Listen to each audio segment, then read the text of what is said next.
মানুষের জীবন সব সময় সমান থাকে না। কখনো সুখ, কখনো দুঃখ, কখনো আশার আলো, আবার কখনো গভীর হতাশার অন্ধকার।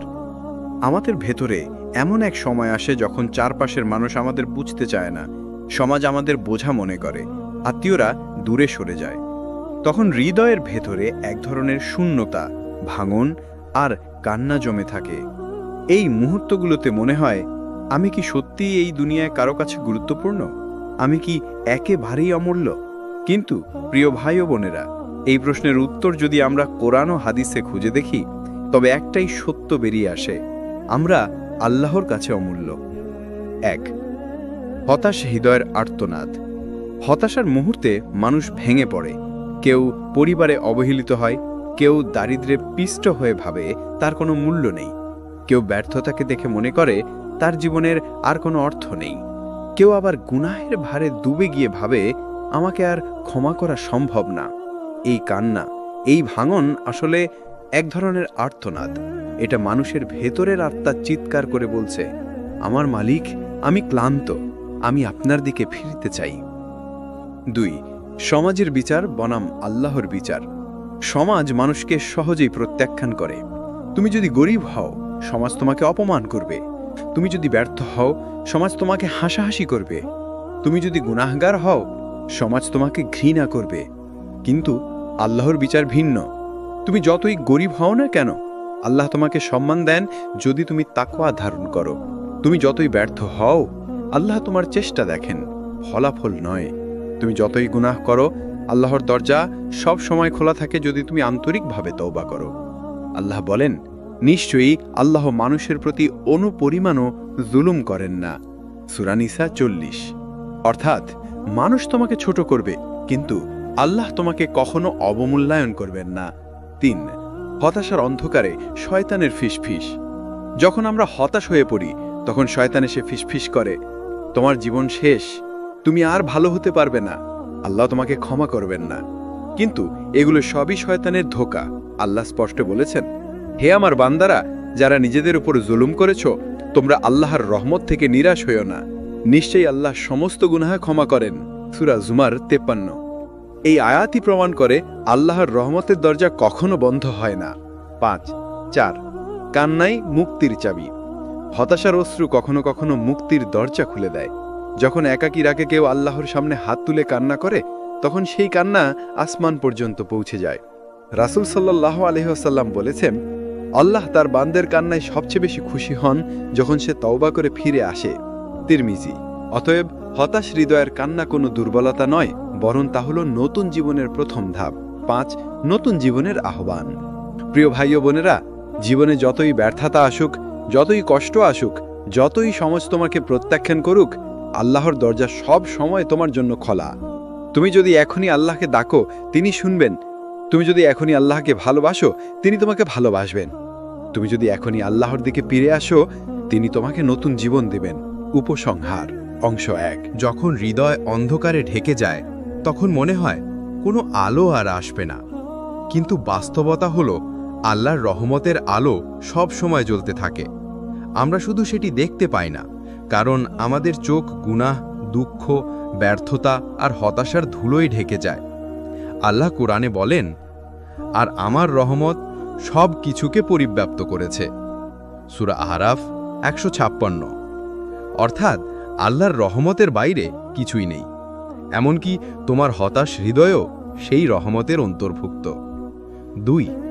আল্লাহর নামের মধ্যে আসা। আল্লাহর সুন্দর 99টি নামের মধ্যে অনেকগুলো নামই আমাদের আশা জাগায়। আর রহমান, পরম দয়ালু; আর রাহিম, পরম করুণাময়; আল গফুর, অতি ক্ষমাশীল; আর তাওয়াব, তওবা কবুলকারী; আল আফু, গুনাহ মুছে ফেলার মালিক। যখন তুমি মনে করো আমার জন্য ক্ষমা নেই, তখন আল্লাহর নাম আর তাওয়াব মনে করো। যখন তুমি ভাবো আমার গুনাহ খুব বেশি, তখন আল্লাহর নাম আল গাফুর মনে করো। যখন তুমি ভাঙা মনে কান্না করো, তখন আল্লাহর নাম আর রহিম ডাকো। প্রতিটি নামই তোমার জন্য দরজা খুলে দেয়। 3. হতাশা হলো শয়তানের অস্ত্র। হতাশা কোনো সাধারণ অনুভূতি নয়, এটা শয়তানের সবচেয়ে বড় অস্ত্র। সে জানে যদি তুমি আল্লাহর রহমতের প্রতি ভরসা হারাও তবে তুমি আল্লাহর দরজা ঠকঠক করবে না। কিন্তু আল্লাহ স্পষ্ট করে বলেছেন, আল্লাহর রহমত থেকে শুধু পথভ্রষ্টরাই নিরাশ হয়। সূরা হিজর 56। অর্থাৎ যে হতাশ হলো সে আসলে শয়তানের ফাঁদে পড়ে গেছে। তুমি যদি আল্লাহকে বিশ্বাস করো তবে হতাশা কখনো স্থায়ী হতে পারে না। 4, তওবার দরজা কখনো বন্ধ হয় না। রাসূল সাল্লাল্লাহু আলাইহি ওয়াসাল্লাম বলেছেন, আল্লাহ প্রতিদিন রাতে তার হাত প্রসারিত করেন দিনের গুনাহগারদের ক্ষমা করার জন্য, আর দিনে হাত প্রসারিত করেন রাতের গুনাহগারদের ক্ষমা করার জন্য। এভাবে সূর্য পশ্চিম দিক থেকে ওঠা পর্যন্ত এটি চলতে থাকবে। মুসলিম। অর্থাৎ তোমার গুনাহ যত বড়ই হোক না কেন, আল্লাহ প্রতিদিন অপেক্ষা করছেন তুমি যেন ফিরে আসো। তুমি যতবার গুনাহ করো না কেন, যদি আন্তরিকভাবে ফিরে আসো, আল্লাহ তোমাকে ক্ষমা করবেন। 5, আল্লাহর রহমতের কাহিনী। ইতিহাসে অসংখ্য উদাহরণ আছে যারা বড় গুনাহ করেও আল্লাহর কাছে ফিরে এসে মহান মর্যাদা পেয়েছে। এক ব্যক্তি নবী সাল্লাল্লাহু আলাইহি ওয়াসাল্লামের কাছে এসে বলল, ইয়া রাসূলুল্লাহ, আমি এত গুনাহ করেছি যে আল্লাহ আমাকে আর ক্ষমা করবেন না। নবী সাল্লাল্লাহু আলাইহি ওয়াসাল্লাম জবাব দিলেন, তুমি কি আল্লাহর রহমত থেকে হতাশ হয়ে গেছো? আল্লাহর রহমত আকাশের জমিনকে ছাপিয়ে গেছে। এই কথায় মানুষটি কেঁদে ফেলল এবং নতুন জীবন শুরু করল। 6, হতাশার অশ্রু থেকে আশার অশ্রু। প্রিয় ভাই ও বোনেরা, হতাশার কান্নার তোমাকে ভেঙে দেয়, কিন্তু আল্লাহর দিকে ফিরলে সেই কান্না পরিণত হয় আশার অশ্রুতে। যখন তুমি রাতে কান্না করো তখন ফেরেশতারা সাক্ষী হয় যে এই বান্দা তার রবের দিকে ফিরে এসেছে। তখন আল্লাহ আসমানের ফেরেশতাদের সামনে ঘোষণা করেন, আমি আমার বান্দাকে ক্ষমা করলাম। 7, নতুন জীবনের ডাক। আজ যদি তুমি ভাবো আমার জীবন অন্ধকার, তবে যেন আল্লাহর কাছে ফিরে আসা মানেই নতুন আলো। তুমি যতই সমাজে বোঝা হও না কেন, আল্লাহর কাছে তুমি সম্মানিত। তুমি যতই মানুষকে হতাশ করো না কেন, আল্লাহর কাছে তুমি প্রিয়, যদি তুমি আন্তরিকভাবে ফিরে আসো। 1, পরিবর্তনের প্রথম ধাপ নিজেকে স্বীকার করা। মানুষের সবচেয়ে বড় দুর্বলতা হলো সে নিজের ভুলকে ঢাকতে চায়। কিন্তু পরিবর্তন শুরু হয় তখনই যখন একজন মানুষ স্বীকার করে যে হ্যাঁ, আমি ভুল করেছি, আমি দুর্বল, আমি পাপ করেছি। কোরআনে আল্লাহ বলেছেন, আমি নিজেই তো আমার প্রাণকে নির্দোষ বলি না। নিশ্চয়ই প্রাণ তো অতি প্রবলভাবে মন্দের দিকে প্ররোচিত করে, তবে আমার প্রতিপালক যার প্রতি দয়া করেন তিনি ছাড়া। এটাই প্রথম ধাপ, নিজেকে নির্দোষ ভাবা নয়, বরং আল্লাহর রহমতের দরকার আছে তা বোঝা। 2, হতাশার গভীরতা থেকে মুক্তি। হতাশ মানুষ ভাবে আমার কোনো মূল্য নেই, কিন্তু ইসলামে প্রতিটি মানুষের মূল্য অপরিসীম। রাসূল সাল্লাল্লাহু আলাইহি ওয়াসাল্লাম বলেছেন, আল্লাহ তোমাদের চেহারা ও সম্পদের দিকে তাকান না, বরং তিনি তাকান তোমাদের অন্তর ও কর্মের দিকে। অর্থাৎ মানুষের চোখে তুমি বোঝা হতে পারো, কিন্তু আল্লাহর কাছে তুমি মূল্যবান যদি তোমার অন্তর তার দিকে ফিরে আসে। 3, হৃদয়ের কান্না আল্লাহর প্রিয়। রাসূল সাল্লাল্লাহু আলাইহি ওয়াসাল্লাম বলেছেন, 2 চোখকে জাহান্নাম আগুনে স্পর্শ করবে না। এক চোখ যে আল্লাহর ভয় থেকে কেঁদেছে, আরেক চোখ যে আল্লাহর পথে পাহারা দিয়েছে। তাহলে তোমার কান্না, তোমার নিঃশব্দ অশ্রু, এগুলো অপচয় হয় না, বরং আল্লাহর কাছে এগুলো হলো সবচেয়ে প্রিয় ইবাদতগুলোর একটি। 4, পরিবর্তন মানে নিখুঁত হয়ে যাওয়া নয়। অনেকে ভাবে আমি একেবারে নিখুঁত হয়ে যাব, তারপর আল্লাহর পথে আসব, কিন্তু এটা ভুল ধারণা। আল্লাহ চান না তুমি নিখুঁত হও, তিনি চান তুমি চেষ্টা করো। রাসূল সাল্লাল্লাহু আলাইহি ওয়াসাল্লাম বলেছেন, প্রত্যেক আদম সন্তানই গুনাহ করে, আর যারা গুনাহ করে তাদের মধ্যে সর্বোত্তম হলো যারা তওবা করে। তুমি যদি প্রতিবার পরে গিয়ে আবার দাঁড়াও, আল্লাহর কাছে তুমি প্রিয়। 5, বাস্তব পরিবর্তনের ধাপ। হৃদয়ের পরিবর্তন শুধু কথায় নয়, কাজে প্রকাশ পায়। চলো কয়েকটি ধাপ দেখি। 1, আল্লাহর কাছে কান্না করা, নামাজে, সিজদায়, রাতে, একা। 2, গুনাহ থেকে ধীরে ধীরে দূরে থাকা। একদিনে সব সম্ভব না, তবে চেষ্টা করতে হবে। 3, কোরআন পড়া, প্রতিদিন অন্তত কয়েক আয়াত। কোরআন হলো হৃদয়ের আলো। 4, ভালো সঙ্গ বেছে নেয়া, যে বন্ধু আল্লাহকে মনে করিয়ে দেয় সেই প্রকৃত বন্ধু। 5, দোয়া করা, প্রতিদিন আল্লাহকে বলো, ইয়া আল্লাহ, আমার অন্তরকে সোজা করে দিন। 6. একটি অনুপ্রেরণাদায়ক কাহিনী। এক ব্যক্তি ছিল যে জীবনের অধিকাংশ সময় গুনাহে কাটিয়েছে। বৃদ্ধ বয়সে এসে সে ভিতরে ভিতরে ভেঙে পড়ে। তারপর এক রাতে সে কান্নায় ভেঙে পড়ে বলে, ইয়া আল্লাহ, আমি আমার জীবন নষ্ট করেছি, আপনি যদি আমাকে ক্ষমা না করেন আমি ধ্বংস হব। সেই রাতে তার হৃদয় পরিবর্তন হয়। সে নতুনভাবে জীবন শুরু করে, আল্লাহর ইবাদতে নিজেকে নিয়োজিত করে। অবশেষে সে একজন আল্লাহ ভীরু মানুষ হিসেবে মৃত্যুবরণ করে। এটাই প্রমাণ পরিবর্তন সম্ভব, যত দেরিতেই হোক না কেন। 7. পরিবর্তনের আনন্দ। যখন হৃদয় পরিবর্তন হয় তখন মানুষের চোখেও তার প্রতিফলন দেখা যায়। সে হাসে কিন্তু তার হাসিতে শান্তি থাকে। সে চলে কিন্তু তার পদক্ষেপে স্থিরতা থাকে। সে কথা বলে কিন্তু তার কণ্ঠে দয়া থাকে। এটাই হলো আসল সৌন্দর্য, হৃদয়ের সৌন্দর্য। 8. হতাশা নয়, আশার জীবন। প্রিয় ভাই ও বোনেরা, তুমি যদি এখন আল্লাহর দিকে 1 কদম যাও, আল্লাহ তোমার দিকে আসবেন 10 কদম। তুমি যদি আল্লাহর দিকে হেঁটে যাও, আল্লাহ তোমার দিকে দৌড়ে আসবেন। এটাই আমাদের রবের ভালোবাসা। 1. আল্লাহর ভালোবাসা কেমন? মানুষের ভালোবাসা সীমিত, শর্তযুক্ত, ক্ষণস্থায়ী। কিন্তু আল্লাহর ভালোবাসা অসীম, নিঃশর্ত এবং চিরন্তন। রাসূল সাল্লাল্লাহু আলাইহি সাল্লাম বলেছেন, আল্লাহ তার বান্দার প্রতি 70 মায়ের চেয়েও বেশি দয়ালু। ভাবুন তো, একজন মা তার সন্তানের জন্য নিজের জীবন বিলিয়ে দিতে পারে, তাহলে 70 মায়ের চেয়েও বেশি দয়া কেমন হতে পারে? এটাই হলো আমাদের রবের ভালোবাসা। 2. অন্ধকার থেকে আলোয় ফেরার গল্প। মানুষ যখন পাপের অন্ধকারে ডুবে যায় তখন সে ভাবে, আমার আর মুক্তি নেই। কিন্তু আল্লাহর রহমত তখনই তাকে ডাকে, হে আমার বান্দা, ফিরে আসো। কোরআনে আল্লাহ বলেন, বল, হে আমার বান্দাগণ, যারা নিজেদের প্রতি সীমা লঙ্ঘন করেছে, তোমরা আল্লাহর রহমত থেকে নিরাশ হও না, নিশ্চয়ই আল্লাহ সব গুনাহ ক্ষমা করে দেন। সূরা জুমার 53। এটাই হলো আল্লাহর ভালোবাসা। মানুষ যখন সবাই দরজা বন্ধ করে দেয় তখন আল্লাহর দরজা খোলা থাকে। 3. ছোট্ট একটি উদাহরণ।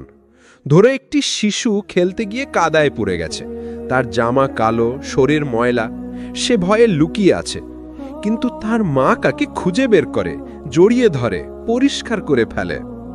আল্লাহ আমাদের ঠিক এভাবেই খুঁজে নেন। আমরা যতই পাপ করি তিনি আমাদের ছেড়ে দেন না, আমাদের পরিষ্কার করেন যদি আমরা ফিরে আসি। 4. আল্লাহর ভালোবাসার প্রকাশ। আল্লাহ তার বান্দাকে ভালোবাসলে কি হয়? রাসূল সাল্লাল্লাহু আলাইহি সাল্লাম বলেছেন, আল্লাহ যখন কাউকে ভালোবাসেন তিনি জিবরাইলকে বলেন, আমি অমুককে ভালোবাসি, তুমি তাকে ভালোবাসো। তখন জিবরাইলও তাকে ভালোবাসেন।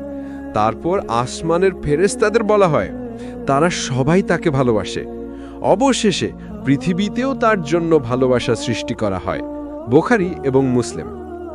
অর্থাৎ আল্লাহর ভালোবাসা মানে আসমান ও জমিনে সম্মান ও শান্তি। 5. পাপের অন্ধকার থেকে ফেরার শক্তি। অনেকে ভাবে, আমার পাপ এত বেশি যে আমি আর ভালো হতে পারবো না। কিন্তু আল্লাহর ভালোবাসাই হলো সেই শক্তি যা একজন মানুষকে গুনাহের আসক্তি থেকে মুক্তি দেয়। যেমন মদ্যপ, ব্যভিচারী, চোর, এরা যদি সত্যিই তওবা করে আল্লাহ তাদের নতুন জীবন দেন। রাসূল সাল্লাল্লাহু আলাইহি সাল্লামের সাহাবীদের মধ্যে এমন মানুষ ছিলেন যারা একসময় বড় গুনাহে জড়িয়েছিলেন, কিন্তু আল্লাহর ভালোবাসা তাদের অন্ধকার থেকে আলোয় নিয়ে আসে। তারা ইতিহাসের সেরা মানুষ হয়ে ওঠেন। 6. একজন পাপীর কাহিনী। একবার এক ব্যক্তি নবী সাল্লাল্লাহু আলাইহি সাল্লামের কাছে এসে স্বীকার করল যে সে বড় গুনাহ করেছে। সে বারবার এসে বলল, আমাকে শাস্তি দিন, আমি পরিষ্কার হতে চাই।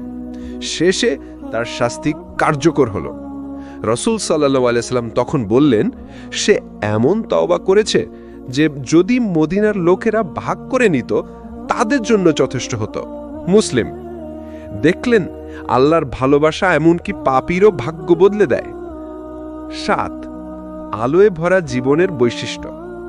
আল্লাহর ভালোবাসা যখন অন্তরে ঢোকে তখন মানুষ বদলে যায়।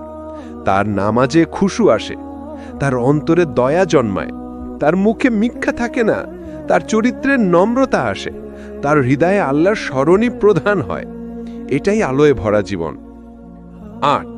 আল্লাহকে ভালোবাসার উপায়। আমরা যদি আল্লাহর ভালোবাসা চাই তাহলে আমাদেরও তাকে ভালোবাসতে হবে। আর তাকে ভালোবাসা মানে 1. কোরআন পড়া এবং বুঝা, 2. সুন্নাহ অনুসরণ করা, 3. অতিরিক্ত নফল ইবাদত করা, 4. পাপ থেকে দূরে থাকা, 5. রাতে আল্লাহর কাছে কান্না করা।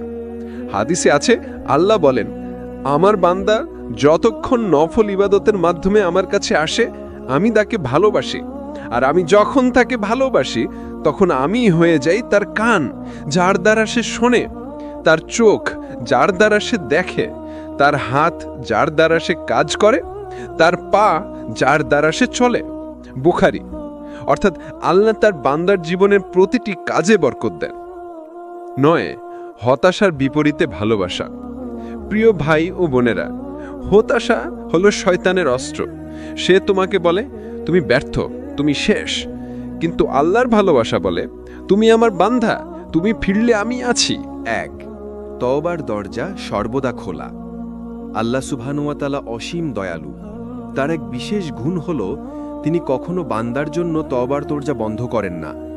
যত বড় গুনাহই করা হোক না কেন, যত গভীর অন্ধকারে হারিয়ে যাক একজন মানুষ, আল্লাহর কাছে ফিরে আসলে তিনি তাকে ক্ষমা করেন। কোরআনে আল্লাহ বলেন, আর যারা কোনো অশ্লীল কাজ করে ফেলে অথবা নিজেদের প্রতি জুলুম করে আর তারপর আল্লাহকে স্মরণ করে নিজেদের গুনাহের জন্য ক্ষমা প্রার্থনা করে, আল্লাহ ছাড়া আর কে গুনাহ ক্ষমা করবেন? তারা জেনে শুনে নিজেদের কর্মে অবিচল থাকে না। সূরা আলে ইমরান 135। এই আয়াত আমাদের শেখায় তওবা শুধু নবী রাসূলের কাজ নয়, বরং প্রতিটি গুনাহগারের জন্য আল্লাহর উপহার। 2. তওবা মানে কি? তওবা শব্দের অর্থ হলো ফিরে আসা, অর্থাৎ পাপ থেকে ফিরে আল্লাহর দিকে আসা। তওবা মানে শুধু মুখে বললেই হবে না, বরং অন্তরের গভীর অনুশোচনা, ভবিষ্যতে না ফেরার দৃঢ় সংকল্প, আর যদি সম্ভব হয় তাহলে ভুল ঠিক করা। রাসূল কি বলেছেন?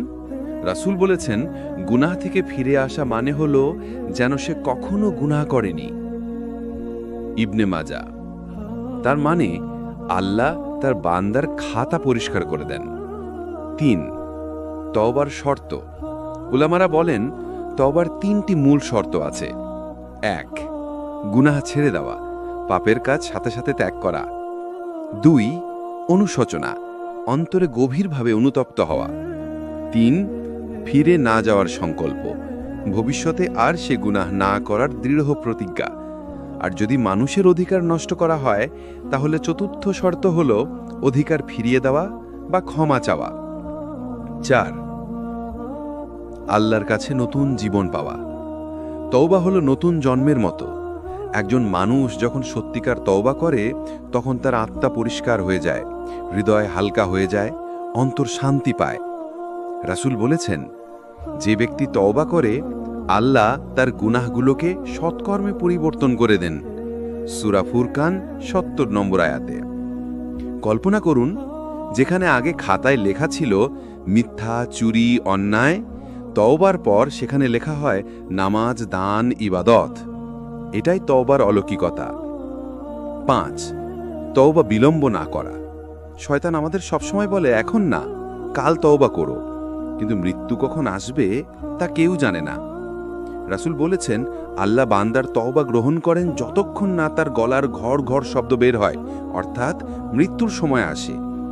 তাই তওবা দেরি করা নয়, বরং সাথে সাথে করা উচিত। 6. সাহাবীদের উদাহরণ। অনেক সাহাবী প্রথম জীবনে বড় গুনাহে জড়িয়েছিলেন, কিন্তু ইসলাম গ্রহণের পর বা সত্যিকার তওবা করার পর তারা বদলে যান। উমর রাদিয়াল্লাহ ইসলাম গ্রহণের আগে মূর্তি পূজক ছিলেন, কিন্তু পরবর্তীতে তিনি ইসলামকে শক্তিশালী করেছিলেন। খালেদ বিন ওয়ালিদ রাদিয়াল্লাহ উহুদের যুদ্ধে মুসলিমদের বিরুদ্ধে লড়েছিলেন, কিন্তু ইসলাম গ্রহণের পর তিনি আল্লাহর তরবারি নামে পরিচিত হন।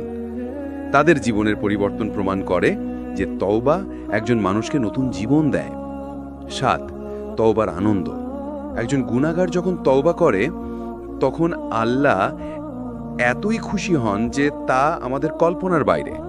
রাসূল একটা উদাহরণ দিয়েছেন, একজন লোক মরুভূমিতে তার উট হারালো, যার সঙ্গে ছিল তার খাবার ও পানি। সে হতাশ হয়ে মৃত্যুর অপেক্ষা করছিল। হঠাৎ তার উট ফিরে এলো। আনন্দে সে ভুল করে বলে ফেলল, হে আল্লাহ, তুমি আমার বান্দার, আমি তোমার রব। আনন্দে ভুল হয়েছিল। রাসূল বলেন, আল্লাহ বান্দার তওবায় এই লোকটির চেয়েও বেশি খুশি হন। বুখারী ও মুসলিম। ৮. তওবার পর জীবনের পরিবর্তন। তওবার পর মানুষকে তার জীবনে কিছু পরিবর্তন আনতে হয়। নামাজে নিয়মিত হওয়া, হারাম থেকে দূরে থাকা, আল্লাহর জিকির বাড়ানো, কোরআন পড়া, ভালো বন্ধু নির্বাচন করা। এগুলো না করলে মানুষ আবার গুনাহে ফিরে যেতে পারে। ৯. তওবা শুধু বড় গুনাহের জন্য নয়। অনেকে ভাবে তওবা মানে শুধু বড় গুনাহের পর, কিন্তু না, আমাদের প্রতিদিনের ছোট ছোট ভুলের জন্য তওবা করা উচিত। রাসূল নিজেই দিনে ৭০ বারের বেশি আল্লাহর কাছে ক্ষমা চাইতেন। বুখারী।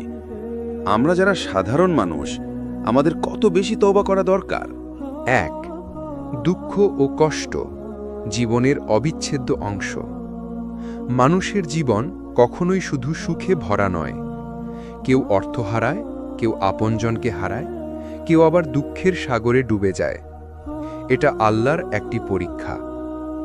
আল্লাহ বলেন, আমি অবশ্যই তোমাদের পরীক্ষা করব কিছু ভয়, ক্ষুধা, সম্পদ, জীবন, ফসলের ক্ষতি দ্বারা, আর ধৈর্যশীলদের সুসংবাদ দাও। সূরা বাকারার ১৫৫ নম্বর আয়াত। অর্থাৎ কষ্ট আসবেই, কিন্তু যারা ধৈর্য ধরবে তাদের জন্য সুসংবাদ আছে। ২. সবর মানে কি? সবর শব্দের অর্থ হল ধৈর্য, স্থিরতা, সহনশীলতা। এটা শুধু চুপচাপ সহ্য করা নয়, বরং কষ্টের মাঝেও আল্লাহর উপর ভরসা রেখে টিকে থাকা। রাসূল সাল্লাল্লাহু আলাইহি ওয়াসাল্লাম বলেছেন, সবর হলো আলো। মুসলিম। অর্থাৎ সবর মানুষকে অন্ধকারের মধ্যে দিক দেখায়। ৩. কেন সবর দরকার? সবর ছাড়া জীবনে এগোনো সম্ভব নয়, কারণ কষ্ট হলো মানুষকে শক্তিশালী করার মাধ্যম। কষ্ট ছাড়া মানুষ পরিপক্ক হয় না। সবরের মাধ্যমে আল্লাহ বান্দাকে ভালোবাসেন। কোরআনে বলা হয়েছে, আল্লাহ ধৈর্যশীলদের ভালোবাসেন। সূরা আলে ইমরানের ১৪৬ নম্বর আয়াত। অর্থাৎ কষ্ট আসবেই, কিন্তু যারা ধৈর্য ধরবে তাদের জন্য সুসংবাদ আছে। ৪. কষ্টকে শক্তিতে রূপান্তর। যখন একজন মানুষ বিপদে পড়ে, তার দুটি পথ খোলা থাকে: হতাশ হয়ে পড়া বা সবর করে শক্তি অর্জন করা। যে হতাশ হয় সে আরও দুর্বল হয়ে পড়ে, কিন্তু যে সবর করে সে নতুন শক্তি পায়। একজন গাছের কথা ভাবুন। ঝড় যখন আসে গাছ কেঁপে ওঠে, কিন্তু তার শিকড় শক্ত হয়। ঝড় শেষে গাছ আরও মজবুত হয়ে দাঁড়ায়। এভাবেই সবর মানুষকে মজবুত করে। ৫. রাসূল সাল্লাল্লাহু আলাইহি ওয়াসাল্লামের জীবনে সবর।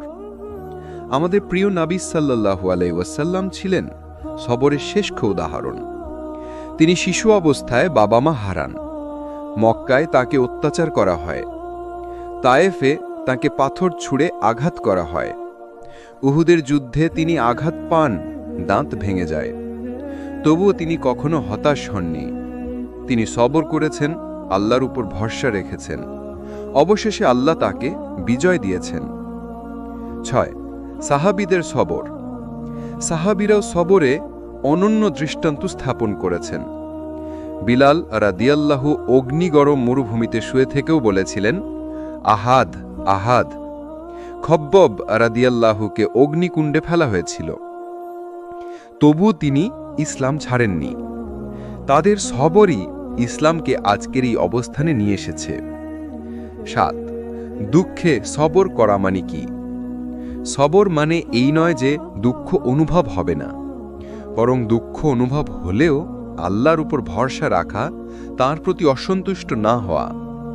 রাসূল সাল্লাল্লাহু আলাইহি ওয়াসাল্লাম তার সন্তান ইব্রাহিমের মৃত্যুতে কেঁদেছিলেন, কিন্তু বলেছিলেন, হে আল্লাহ, আমরা শুধু তোমার পছন্দসই কথা বলি, হৃদয়ে দুঃখিত, চোখ অশ্রুসিক্ত, তবে মুখ থেকে অসন্তুষ্টির কথা বলি না। এটাই আসল সবর। ৮. সবরের প্রতিদান। আল্লাহ প্রতিশ্রুতি দিয়েছেন, সবরকারীদেরকে হিসাব ছাড়াই পুরস্কার দেওয়া হবে। সূরা জুমারের 20 নম্বর আয়াত। কল্পনা করুন, কিয়ামতের দিনে মানুষকে একে একে হিসাব দিতে হবে, কিন্তু যারা সবর করেছে তাদের সরাসরি জান্নাতের পথে পাঠানো হবে। 9. কিভাবে সবর করা যায়? নামাজে আশ্রয় নেওয়া, আল্লাহকে বেশি বেশি স্মরণ করা, জীবনের প্রতিটি কষ্টকে পরীক্ষা হিসেবে দেখা, কষ্টের মধ্যে আল্লাহর রহমতের আশা রাখা, ভালো সঙ্গীদের সাথে থাকা। এসব অভ্যেস মানুষকে সবর করতে সাহায্য করে। 1. তাওয়াক্কুল।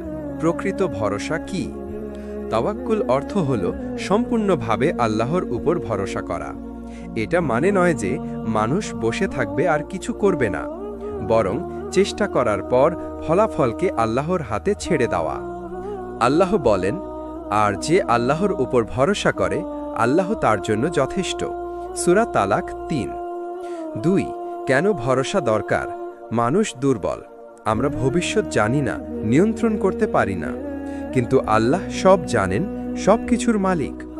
যদি কেউ মানুষের ওপর নির্ভর করে সে হতাশ হয়, কিন্তু যে আল্লাহর উপর নির্ভর করে সে কখনো একা হয় না। 3. রাসূল সাল্লাল্লাহু আলাইহি ওয়াসাল্লাম এর জীবনে তাওয়াক্কুল। হিজরতের সময় নবী সাল্লাল্লাহু আলাইহি ওয়াসাল্লাম ও আবু বকর রাদিয়াল্লাহু সওর গুহায় আশ্রয় নেন। কাফেররা গুহার সামনে দাঁড়িয়ে যায়। আবু বকর রাদিয়াল্লাহু ভয় বললেন, হে আল্লাহর রাসূল, তারা যদি নিচে তাকায় তবে আমাদের দেখে ফেলবে। রাসূল সাল্লাল্লাহু আলাইহি ওয়াসাল্লাম বললেন, ভয় করো না, আল্লাহ আমাদের সাথে আছেন। বুখারী, মুসলিম। এই ভরসার ফলেই তারা নিরাপদে মদিনায় পৌঁছেছিলেন। 4. মুমিনের জীবনে ভরসার শক্তি। যখন একজন মুমিন আল্লাহর উপর ভরসা করে তার ভয় দূর হয়, তার দুশ্চিন্তা কমে যায়, তার অন্তরে শান্তি আসে। কোনো বিপদই তখন তাকে ভেঙে দিতে পারে না। 5. ভরসা ছাড়া মানুষের অবস্থা। যে মানুষ আল্লাহকে ভুলে শুধু নিজের শক্তির উপর নির্ভর করে সে যখন ব্যর্থ হয় ভেঙে পড়ে, কারণ তার পিছনে কোনো ভরসা নেই। এই জন্যই হতাশ হৃদয় সবচেয়ে বেশি প্রয়োজন বোধ করে আল্লাহর উপর তাওয়াক্কুল। 6. সাহাবীদের তাওয়াক্কুল। বদরের যুদ্ধে মুসলমানরা ছিল মাত্র 313 জন, শত্রু ছিল হাজারেরও বেশি। তবুও তারা বলেছিল, আমাদের জন্য আল্লাহ যথেষ্ট, তিনিই সর্বশ্রেষ্ঠ সাহায্যকারী। ফলাফল কি? আল্লাহ ফেরেশতা পাঠালেন, বিজয় দিলেন। এটাই প্রকৃত ভরসার ফলাফল। 7. ভরসা ও চেষ্টা দুই একসাথে। রাসূল সাল্লাল্লাহু আলাইহি ওয়াসাল্লাম বলেছেন, তোমার উটকে আগে বেঁধে দাও, তারপর আল্লাহর উপর ভরসা করো। তিরমিজি। অর্থাৎ চেষ্টা ছাড়া ভরসা নয়, বরং চেষ্টা প্লাস আল্লাহর উপর নির্ভরতা ইজিক্যাল টু সফলতা। 8. দুঃখের সময় তাওয়াক্কুল। যখন দুঃখ মানুষকে দুর্বল করে দেয় তখন তাওয়াক্কুল হৃদয়কে শক্তি দেয়। মানুষ ভাবে, আমি একা নই, আমার সমস্যার সমাধানকারী আছেন, তিনি আল্লাহ যিনি সব কিছুর নিয়ন্ত্রণ করেন। এমন ভাবনা হতাশাকে দূর করে দেয়। 9. কিভাবে তাওয়াক্কুল অর্জন করা যায়? নামাজের মাধ্যমে আল্লাহর সাথে সম্পর্ক শক্ত করা, প্রতিদিন দোয়া করা, কুরআনের আয়াত পড়া যেখানে আল্লাহর উপর নির্ভরতার কথা বলা হয়েছে, জীবনের প্রতিটি কাজের আগে বিসমিল্লাহ বলা, মনে রাখা ফলাফল আল্লাহর হাতে। 1. আল্লাহর রহমতের দরজা সর্বদা খোলা। আল্লাহ সুবহানাহু ওয়া তাআলা কোরআনে বলেন, হে আমার বান্দারা, যারা নিজেদের ওপর জুলুম করেছ, তোমরা আল্লাহর রহমত থেকে নিরাশ হইও না। নিশ্চয়ই আল্লাহ সব গুনাহ ক্ষমা করে দেন। নিশ্চয়ই তিনি অতি ক্ষমাশীল, পরম দয়ালু। সূরা আজ-জুমার আয়াত 53। এই আয়াতকে আলেমরা বলেছেন কোরআনের সবচেয়ে আশাবাদী আয়াত, কারণ এতে বলা হয়েছে যত বড় গুনাহই হোক না কেন আল্লাহর রহমত তার থেকেও বড়। 2. রহমত ছাড়া মানুষ বাঁচতে পারে না। মানুষের জীবন কষ্ট, দুঃখ, দুশ্চিন্তা, ব্যর্থতা আর ভুলে ভরা। যদি আল্লাহর রহমত না থাকত তবে একটিও মানুষ রক্ষা পেত না, কিন্তু আল্লাহর রহমতে আমাদের আবার দাঁড়াতে শেখায়। রাসূল সাল্লাল্লাহু আলাইহি ওয়াসাল্লাম বলেছেন, আল্লাহর রহমত 100 ভাগ, তিনি তার মধ্যে 99 ভাগ নিজের কাছে রেখেছেন আর 1 ভাগ বান্দাদের মাঝে দুনিয়ায় দিয়েছেন। সেই 1 ভাগের কারণে মা তার সন্তানের প্রতি দয়া দেখায়। বুখারী, মুসলিম। কল্পনা করুন শুধু 1 ভাগ রহমত পৃথিবীতে আর 99 ভাগ পরকালের জন্য। 3. হতাশ হৃদয়ের জন্য রহমত কেন প্রয়োজন? যখন হৃদয় হতাশ হয়ে যায়, সেভাবে তার আর কোনো ভবিষ্যৎ নেই, সেভাবে আল্লাহ তাকে ছেড়ে দিয়েছেন, সেভাবে তার গুনাহ এত বড় যে ক্ষমা পাওয়া অসম্ভব। কিন্তু আল্লাহর রহমতের চিন্তা মানুষকে নতুন জীবন দেয়। সে বুঝতে পারে যতই আমি ভেঙে পড়ি না কেন, আল্লাহ আমাকে আবার গড়ে দিতে পারেন। 4. কোরআনে রহমতের বার্তা। কোরআনে আল্লাহ প্রায় প্রতিটি সূরার শুরুতে বলেছেন বিসমিল্লাহির রহমানির রহিম, অর্থাৎ পরম করুণাময় অসীম দয়ালু আল্লাহর নামে শুরু করছি। এটাই প্রমাণ করে আল্লাহর প্রতিটি আদেশ, প্রতিটি বিধান রহমতের ছায়ায় ঢাকা। 5. গুনাহ থেকে ফেরার প্রেরণা। যদি আল্লাহর রহমতের আশা না থাকতো, মানুষ কখনো তওবা করত না। কিন্তু রহমতের দরজা খোলা বলেই সবচেয়ে বড় অপরাধীও আল্লাহর দিকে ফিরে আসতে পারে। হাদিসে এসেছে, যে তওবা করে সে এমন যেন তার কোনো গুনাহই ছিল না। ইবন মাজাহ। 6. নবীদের জীবনে রহমতের দৃষ্টান্ত। ইউনুস আলাইহিসসালাম মাছের পেটে দোয়া করেছিলেন, লা ইলাহা ইল্লান্তা সুবহানাকা ইন্নী কুনতু মিনাজ জালিমিন। আল্লাহ তার রহমতে তাকে মুক্তি দিলেন। ইব্রাহিম আলাইহিসসালাম অগ্নিতে নিক্ষিপ্ত হয়েছিলেন, আল্লাহ রহমত করে আগুনকে শীতল করে দিলেন। মুহাম্মদ সাল্লাল্লাহু আলাইহি ওয়াসাল্লাম যখন তায়েফে প্রত্যাখ্যাত হয়েছিলেন, আল্লাহ তার জন্য ফেরেশতা পাঠালেন এবং পরে মদিনায় তাকে সাহায্য দিলেন। এগুলো সবই রহমতের নিদর্শন। 7. রহমতের আশা মানুষকে বাঁচিয়ে রাখে। যখন একজন হতাশ মানুষ ভাবে যে আমার আল্লাহ আছেন, তিনি আমাকে ক্ষমা করবেন, তখন তার মধ্যে নতুন জীবন জন্ম নেয়। রহমতের আশা ছাড়া হৃদয় শুকিয়ে যায়, কিন্তু রহমতের চিন্তা হৃদয়কে ফুলের মতো প্রস্ফুটিত করে। 8. রহমত পাওয়ার উপায়। বেশি বেশি তওবা করা, আল্লাহর কাছে কান্নাকাটি করা, অন্যকে ক্ষমা করা, কারণ আল্লাহ দয়ালু মানুষকেই বেশি ভালোবাসেন। নামাজ, সাদাকা, ইস্তেগফার বাড়ানো, সবসময় আল্লাহর কাছে দয়া চাওয়া। রাসূল সাল্লাল্লাহু আলাইহি ওয়াসাল্লাম শেখাতেন দুয়া, আল্লাহুম্মার হামনি ইন্নাকা আনতার রহমানুর রাহিম। হে আল্লাহ, আমাকে রহম করো, নিশ্চয়ই তুমি অতি দয়ালু। 1. জীবনের নতুন অধ্যায় শুরু। যখন একজন মানুষ আল্লাহর দিকে ফিরে আসে, তখন সে এক নতুন জীবন শুরু করে। এটি শুধুমাত্র পুরনো ভুল থেকে মুক্তি নয়, বরং আত্মাকে আল্লাহর সাথে অঙ্গীকারের মাধ্যমে শক্তিশালী করা। আল্লাহ বলেন, কিন্তু যারা তওবা করে ও বিশ্বাস করে এবং সৎকর্ম করে, তাদেরকে আল্লাহ ভিন্নভাবে প্রতিদান দেবেন। সূরা ফুরকান ৭১ নম্বর আয়াত। অর্থাৎ নতুন জীবন মানে সৎকর্ম ও আল্লাহর সঙ্গে দৃঢ় সম্পর্ক গড়ে তোলা। 2. আল্লাহর সাথে অঙ্গীকার কেন প্রয়োজন? আমরা প্রায় ভুল করি বা দুর্বল হয়ে পড়ি। যদি আল্লাহর সাথে অঙ্গীকার না করি, আমাদের চেষ্টা অর্ধেকই থাকে। অঙ্গীকার মানে পাপ থেকে দূরে থাকার সংকল্প, নামাজ, কোরআন ও ইবাদত নিয়মিত করার প্রতিজ্ঞা, আল্লাহর পথে চলার দৃঢ়তা। রাসূল সাল্লাল্লাহু আলাইহি ওয়াসাল্লাম বলেছেন, যে ব্যক্তি আল্লাহর সাথে অঙ্গীকার রাখে, আল্লাহ তাকে সাহায্য করেন। তিরমিজি। 3. অঙ্গীকারের বাস্তব উদাহরণ। সাহাবীদের জীবনে আমরা অনেক উদাহরণ পাই। ওমর ইবনে খাত্তাব রাদিয়াল্লাহু তাআলা আনহু প্রথমে শীতল ও কঠোর ছিলেন, কিন্তু ইসলাম গ্রহণের পর তিনি আল্লাহর সাথে অঙ্গীকার করে সর্বশ্রেষ্ঠ খিলাফত প্রতিষ্ঠা করেন। মুহাজির ও আনসাররা মক্কা থেকে মদিনায় হিজরত করে আল্লাহর পথে জীবন উৎসর্গ করেছিলেন। এগুলো দেখায় অঙ্গীকার শুধু কথা নয়, এটি বাস্তব জীবনের প্রতিশ্রুতি। 4. অঙ্গীকার করলে হারানো শক্তি ফিরে আসে। যে মানুষ হারিয়ে গেছেন, তিনি যদি আল্লাহর সাথে অঙ্গীকার করেন, তার হৃদয় শক্তিশালী হয়, তার আত্মবিশ্বাস ফিরে আসে, তার জীবন আলোর পথে এগোতে শুরু করে। যেমন আগের হতাশ মানুষ এখন আল্লাহর জন্য কাজ করে, নামাজ ও ইবাদত পালন করে এবং অন্যকে উপকার করে। 5. প্রতিদিনের অঙ্গীকার। অঙ্গীকার একবারের জন্য নয়, এটি প্রতিদিন পুনরায় করা হয়। প্রতিদিন নামাজের মাধ্যমে, প্রতিদিন কোরআন পাঠের মাধ্যমে, প্রতিদিন ছোট ছোট সৎকর্মের মাধ্যমে। এভাবে জীবনের প্রতিটি মুহূর্ত আল্লাহর সাথে অঙ্গীকারকে শক্তিশালী করে। 6. প্রতিকূলতায় অঙ্গীকারের পরীক্ষা। জীবনে নানা বাধা আসে, মানুষ অবমাননা করে, কোনো সাফল্য না আসে, হৃদয় হতাশ হয়, তখন অঙ্গীকারই শক্তি দেয়। রাসূল সাল্লাল্লাহু আলাইহি ওয়াসাল্লাম বলেছেন, যে ব্যক্তি আল্লাহর জন্য দৃঢ় থাকে, আল্লাহ তাকে কঠিন পরীক্ষার মধ্যেও সাহায্য করেন। বুখারী ও মুসলিম।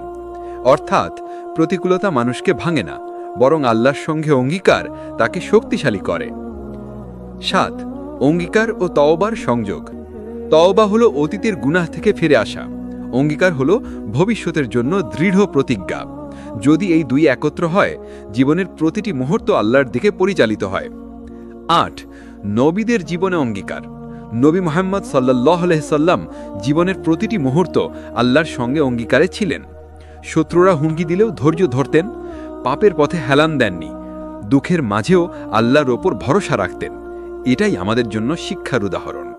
আল্লাহর দয়া জীবনের চূড়ান্ত আশ্রয়। জীবনের প্রতিটি মুহূর্তে আমরা বিপদ, হতাশা, দুঃখ এবং ব্যর্থতার সম্মুখীন হই। কিন্তু এই সমস্ত কিছুর পরও যে মানুষ আল্লাহর দয়া ও রহমতের আশায় ভর করে, তার জীবন আলোকিত হয়। আল্লাহ বলেন, যে ব্যক্তি আমার দিকে ফিরে আসে, আমি তার দিকে ফিরে আসি। যে ব্যক্তি আমার কাছে আসে, আমি তাকে তৃপ্তি দিই। এটাই জীবনের চূড়ান্ত মুক্তি, হৃদয়ের শান্তি এবং অন্তরের সম্পূর্ণ প্রশান্তি। 2. গুনাহ থেকে মুক্তি। যে মানুষ সত্যিকার তওবা করে, হৃদয় ভেঙে আল্লাহর কাছে আসে, তিনি তার পাপগুলো থেকে মুক্তি পান। রসূল সাল্লাল্লাহু আলাইহি ওয়াসাল্লাম বলেছেন, যে বান্দা আল্লাহর কাছে সত্যিকার তওবা করে, আল্লাহ তার সমস্ত পূর্ববর্তী গুনাহ ক্ষমা করেন। বুখারী, মুসলিম। এভাবে জীবন নতুন দিশা পায়, যা আগে কখনো পাওয়া যায়নি। 3. আল্লাহর রহমতের আলো। আল্লাহর রহমত এমন একটি আলো যা মানব হৃদয়কে অন্ধকার থেকে বের করে আনে। যখন আমরা এই আলো অনুভব করি, হতাশা দূর হয়, আত্মবিশ্বাস বৃদ্ধি পায়, হৃদয়ে শান্তি আসে। রসূল সাল্লাল্লাহু আলাইহি ওয়াসাল্লাম বলেছেন, যে ব্যক্তি আল্লাহর রহমতের আশায় বাঁচে, সে কখনো ধ্বংস হয় না। 4. আল্লাহর সাথে সম্পর্ক দৃঢ় করা। সমাপ্তি ভাগ্যের চাবিকাঠি হল নামাজে খুশু, কোরআন পাঠ ও ভাবনায় মনোযোগ, দোয়া ও ইস্তিগফার, আল্লাহর জন্য সৎকর্ম। যখন আমরা আল্লাহর সাথে সম্পর্ক শক্ত করি, তখন তার দয়া আমাদের প্রতিটি মুহূর্তে ছায়ার মতো থাকে। 5. জীবনের বাস্তব শিক্ষা। এই পুরো সিরিজের শিক্ষা হল, মানুষ হতাশ হতে পারে, কিন্তু আল্লাহর কাছে ফিরে আসা সর্বদা সম্ভব। তওবা, সবর, ভরসা, রহমত এবং অঙ্গীকার, এসব একসাথে মিললে জীবন আলোকিত হয়। অতীতের ব্যর্থতা কখনো আমাদের ভবিষ্যৎকে নিয়ন্ত্রণ করতে পারবে না। 6. অন্তিম প্রেরণা।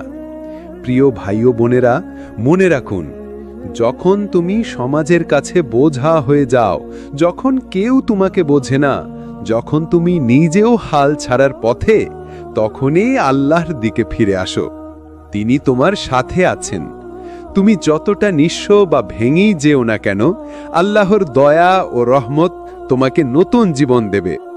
রসূল সাল্লাল্লাহু আলাইহি ওয়াসাল্লাম বলেছেন, আল্লাহর কাছে ফিরে আসা প্রতিটি বান্দার জন্য দয়া রয়েছে।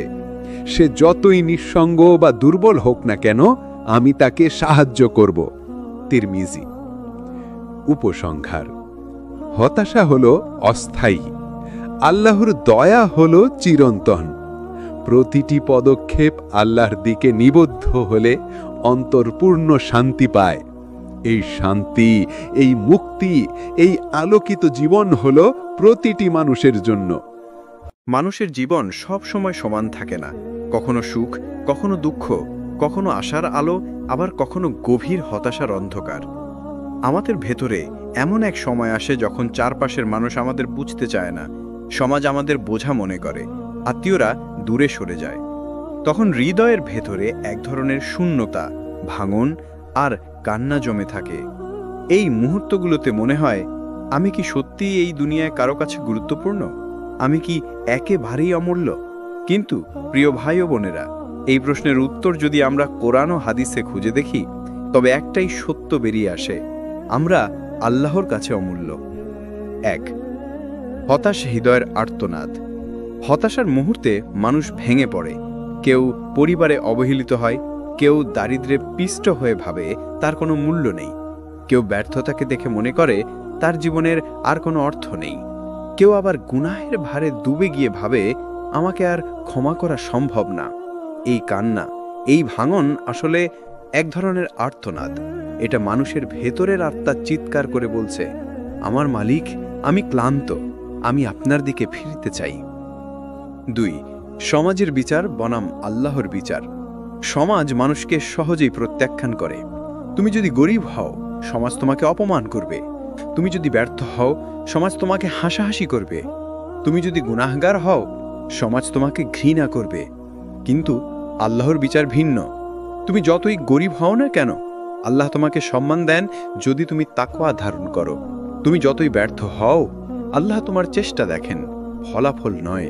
তুমি যতই গুনাহ করো, আল্লাহর দরজা সব সময় খোলা থাকে যদি তুমি আন্তরিকভাবে তওবা করো। আল্লাহ বলেন, নিশ্চয়ই আল্লাহ মানুষের প্রতি অনুপরিমাণও জুলুম করেন না। সূরা নিসা 40। অর্থাৎ মানুষ তোমাকে ছোট করবে, কিন্তু আল্লাহ তোমাকে কখনো অবমূল্যায়ন করবেন না। 3. হতাশার অন্ধকারে শয়তানের ফিসফিস। যখন আমরা হতাশ হয়ে পড়ি, তখন শয়তান এসে ফিসফিস করে, তোমার জীবন শেষ, তুমি আর ভালো হতে পারবে না, আল্লাহ তোমাকে ক্ষমা করবেন না। কিন্তু এগুলো সবই শয়তানের ধোঁকা। আল্লাহ স্পষ্ট বলেছেন, হে আমার বান্দারা, যারা নিজেদের উপর জুলুম করেছ, তোমরা আল্লাহর রহমত থেকে নিরাশ হইও না। নিশ্চয়ই আল্লাহ সমস্ত গুনাহ ক্ষমা করেন। সূরা জুমার 53। এই আয়াতই প্রমাণ করে আল্লাহর রহমতের দরজা কখনো বন্ধ হয় না। 5. 4. কান্নাই মুক্তির চাবি। হতাশার অশ্রু কখনো কখনো মুক্তির দরজা খুলে দেয়। যখন একাকী রাগে কেউ আল্লাহর সামনে হাত তুলে কান্না করে, তখন সেই কান্না আসমান পর্যন্ত পৌঁছে যায়। রাসূল সাল্লাল্লাহু আলাইহি ওয়াসাল্লাম বলেছেন, আল্লাহ তার বান্দের কান্নায় সবচেয়ে বেশি খুশি হন যখন সে তওবা করে ফিরে আসে। তিরমিজি। অতএব হতাশ হৃদয়ের কান্না কোনো দুর্বলতা নয়, বরং তা হল নতুন জীবনের প্রথম ধাপ। 5. নতুন জীবনের আহ্বান। প্রিয় ভাই ও বোনেরা, জীবনে যতই ব্যর্থতা আসুক, যতই কষ্ট আসুক, যতই সমাজ তোমাকে প্রত্যাখ্যান করুক, আল্লাহর দরজা সব সময় তোমার জন্য খোলা। তুমি যদি এখনই আল্লাহকে ডাকো, তিনি শুনবেন। তুমি যদি এখনই আল্লাহকে ভালোবাসো, তিনি তোমাকে ভালোবাসবেন। তুমি যদি এখনই আল্লাহর দিকে ফিরে আসো, তিনি তোমাকে নতুন জীবন দেবেন। উপসংহার অংশ 1। যখন হৃদয় অন্ধকারে ঢেকে যায়, তখন মনে হয় কোনো আলো আর আসবে না। কিন্তু বাস্তবতা হলো আল্লাহর রহমতের আলো সব সময় জ্বলতে থাকে। আমরা শুধু সেটি দেখতে পাই না, কারণ আমাদের চোখ গুনাহ, দুঃখ, ব্যর্থতা আর হতাশার ধুলোয় ঢেকে যায়। আল্লাহ কোরআনে বলেন, আর আমার রহমত সব কিছুকে পরিব্যাপ্ত করেছে। সূরা আরাফ 156। অর্থাৎ আল্লাহর রহমতের বাইরে কিছুই নেই। এমনকি তোমার হতাশ হৃদয়ও সেই রহমতের অন্তর্ভুক্ত। 2. আল্লাহর নামের মধ্যে আসা। আল্লাহর সুন্দর 99টি নামের মধ্যে অনেকগুলো নামই আমাদের আশা জাগায়। আর রহমান, পরম দয়ালু; আর রাহিম, পরম করুণাময়; আল গফুর, অতি ক্ষমাশীল; আর তাওয়াব, তওবা কবুলকারী; আল আফু, গুনাহ মুছে ফেলার মালিক। যখন তুমি মনে করো আমার জন্য ক্ষমা নেই, তখন আল্লাহর নাম আর তাওয়াব মনে করো। যখন তুমি ভাবো আমার গুনাহ খুব বেশি, তখন আল্লাহর নাম আল গাফুর মনে করো। যখন তুমি ভাঙা মনে কান্না করো, তখন আল্লাহর নাম আর রহিম ডাকো।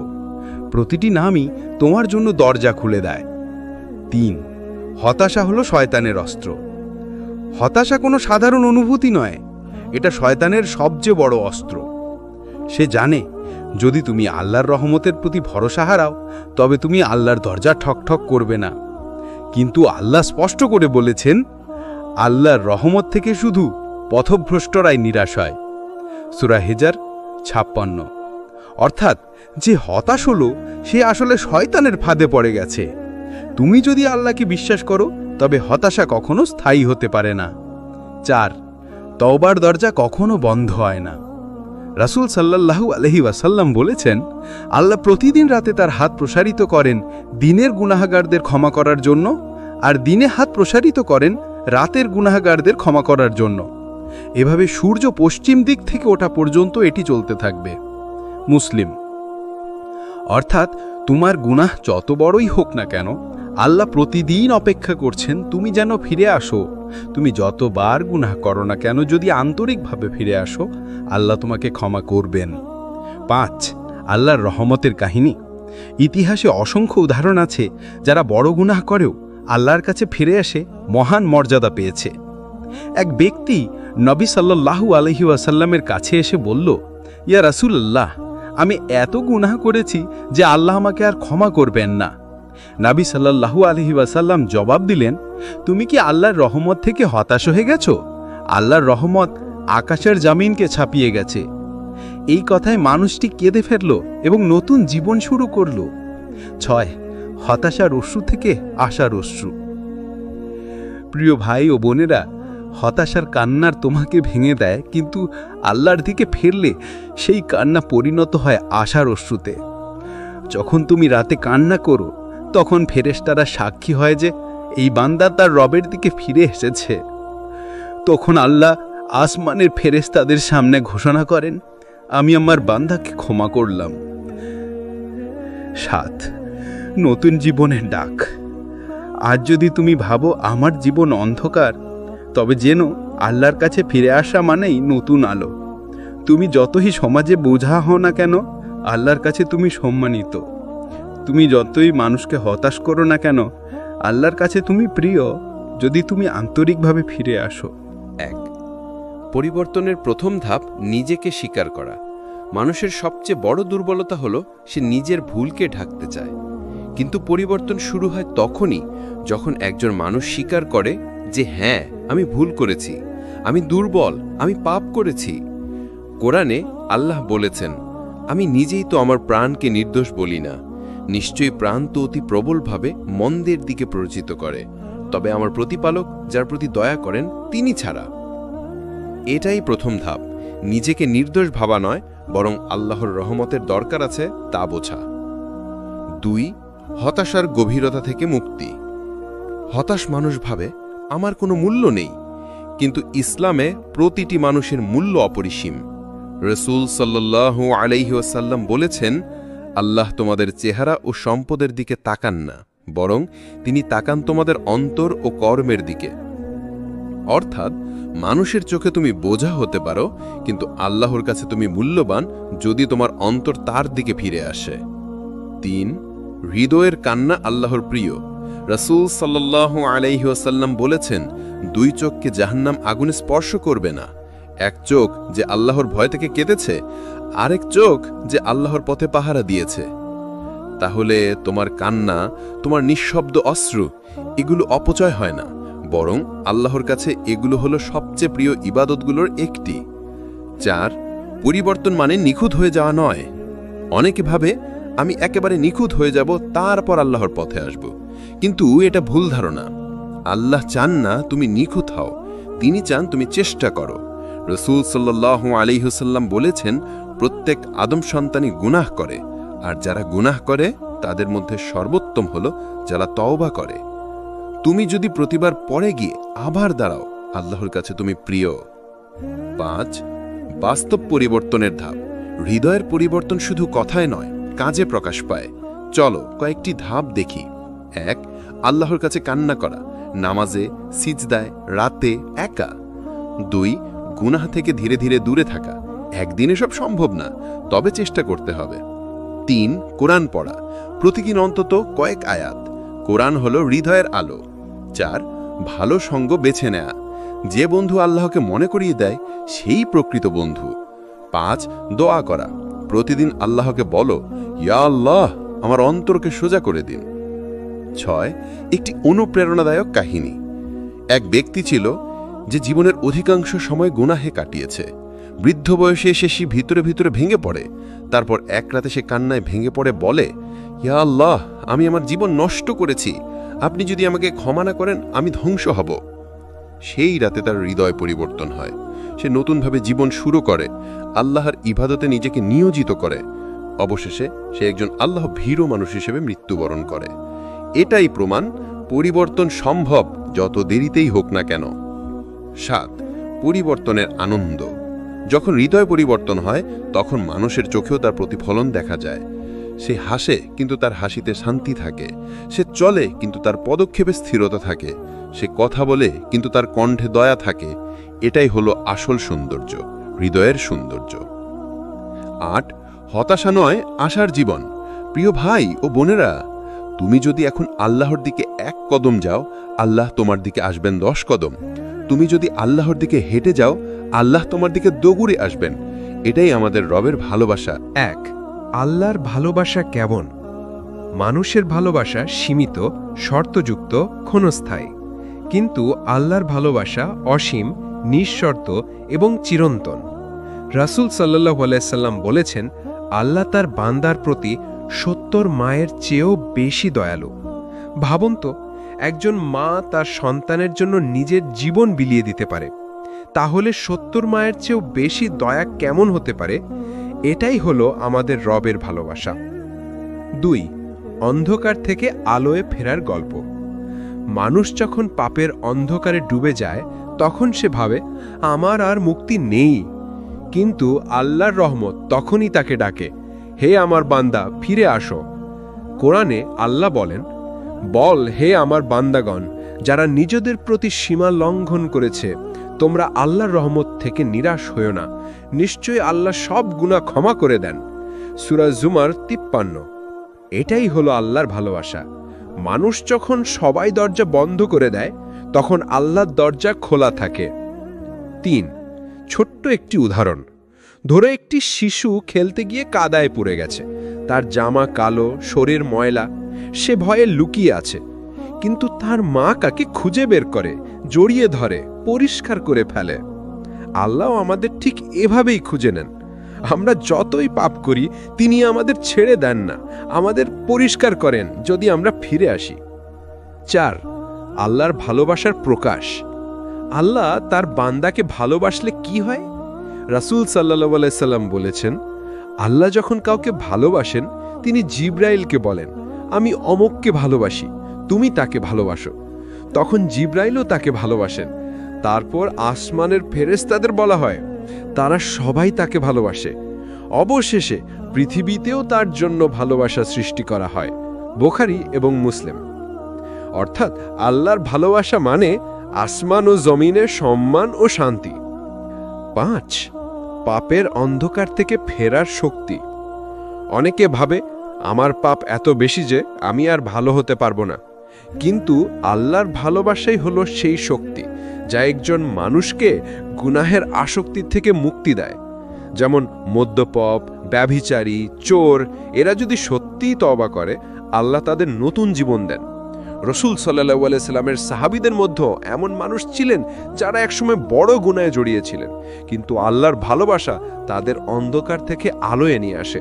তারা ইতিহাসের সেরা মানুষ হয়ে ওঠেন। 6. একজন পাপীর কাহিনী। একবার এক ব্যক্তি নবী সাল্লাল্লাহু আলাইহি সাল্লামের কাছে এসে স্বীকার করল যে সে বড় গুনাহ করেছে। সে বারবার এসে বলল, আমাকে শাস্তি দিন, আমি পরিষ্কার হতে চাই। শেষে তার শাস্তি কার্যকর হলো। রাসূল সাল্লাল্লাহু আলাইহি সাল্লাম তখন বললেন, সে এমন তওবা করেছে যে যদি মদিনার লোকেরা ভাগ করে নিত, তাদের জন্য যথেষ্ট হতো। মুসলিম।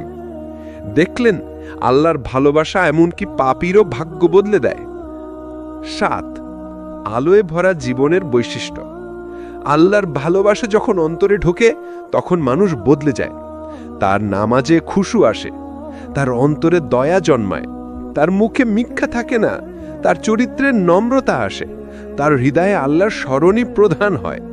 এটাই আলোয় ভরা জীবন। 8. আল্লাহকে ভালোবাসার উপায়। আমরা যদি আল্লাহর ভালোবাসা চাই, তাহলে আমাদেরও তাকে ভালোবাসতে হবে। আর তাকে ভালোবাসা মানে 1. কোরআন পড়া এবং বুঝা, 2. সুন্নাহ অনুসরণ করা, 3. অতিরিক্ত নফল ইবাদত করা, 4. পাপ থেকে দূরে থাকা, 5. রাতে আল্লাহর কাছে কান্না করা। হাদিসে আছে, আল্লাহ বলেন, আমার বান্দা যতক্ষণ নফল ইবাদতের মাধ্যমে আমার কাছে আসে, আমি তাকে ভালোবাসি। আর আমি যখন তাকে ভালোবাসি, তখন আমি হয়ে যাই তার কান, যার দ্বারা সে শোনে, তার চোখ, যার দ্বারা সে দেখে, তার হাত, যার দ্বারা সে কাজ করে, তার পা, যার দ্বারা সে চলে। বুখারী। অর্থাৎ আল্লাহ তার বান্দার জীবনের প্রতিটি কাজে বরকত দেন। 9 হতাশার বিপরীতে ভালোবাসা। প্রিয় ভাই ও বোনেরা, হতাশা হলো শয়তানের অস্ত্র। সে তোমাকে বলে তুমি ব্যর্থ, তুমি শেষ। কিন্তু আল্লাহর ভালোবাসা বলে তুমি আমার বান্দা, তুমি ফিরলে আমি আছি। 1 তওবার দরজা সর্বদা খোলা। আল্লাহ সুবহানাহু ওয়া তাআলা অসীম দয়ালু। তার এক বিশেষ গুণ হল তিনি কখনো বান্দার জন্য তওবার দরজা বন্ধ করেন না। যত বড় গুনাহই করা হোক না কেন, যত গভীর অন্ধকারে হারিয়ে যাক একজন মানুষ, আল্লাহর কাছে ফিরে আসলে তিনি তাকে ক্ষমা করেন। কোরআনে আল্লাহ বলেন, আর যারা কোনো অশ্লীল কাজ করে ফেলে অথবা নিজেদের প্রতি জুলুম করে আর তারপর আল্লাহকে স্মরণ করে নিজেদের গুনাহের জন্য ক্ষমা প্রার্থনা করে, আল্লাহ ছাড়া আর কে গুনাহ ক্ষমা করবেন? তারা জেনে শুনে নিজেদের কর্মে অবিচল থাকে না। সূরা আলে ইমরান 135। এই আয়াত আমাদের শেখায় তওবা শুধু নবী রাসূলের কাজ নয়, বরং প্রতিটি গুনাহগারের জন্য আল্লাহর উপহার। 2 তওবা মানে কি? তওবা শব্দের অর্থ হলো ফিরে আসা, অর্থাৎ পাপ থেকে ফিরে আল্লাহর দিকে আসা। তওবা মানে শুধু মুখে বললেই হবে না, বরং অন্তরের গভীর অনুশোচনা, ভবিষ্যতে না ফেরার দৃঢ় সংকল্প, আর যদি সম্ভব হয় তাহলে ভুল ঠিক করা। রাসূল কি বলেছেন?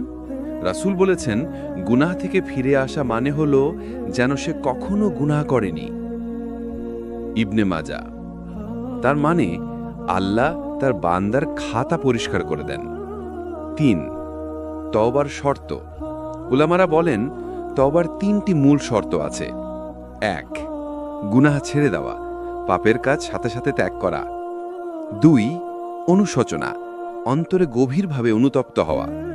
3 ফিরে না যাওয়ার সংকল্প, ভবিষ্যতে আর সে গুনাহ না করার দৃঢ় প্রতিজ্ঞা। আর যদি মানুষের অধিকার নষ্ট করা হয় তাহলে 4র্থ শর্ত হল অধিকার ফিরিয়ে দেওয়া বা ক্ষমা চাওয়া। 4 আল্লাহর কাছে নতুন জীবন পাওয়া। তওবা হলো নতুন জন্মের মতো। একজন মানুষ যখন সত্যিকার তওবা করে তখন তার আত্মা পরিষ্কার হয়ে যায়, হৃদয় হালকা হয়ে যায়, অন্তর শান্তি পায়। রাসূল বলেছেন, যে ব্যক্তি তওবা করে আল্লাহ তার গুনাহগুলোকে সৎকর্মে পরিবর্তন করে দেন।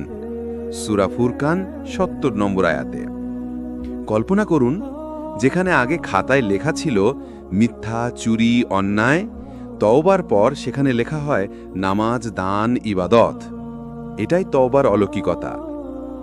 5 তওবা বিলম্ব না করা। শয়তান আমাদের সবসময় বলে এখন না, কাল তওবা করো, কিন্তু মৃত্যু কখন আসবে তা কেউ জানে না। রাসূল বলেছেন, আল্লাহ বান্দার তওবা গ্রহণ করেন যতক্ষণ না তার গলার ঘর ঘর শব্দ বের হয়, অর্থাৎ মৃত্যুর সময় আসে।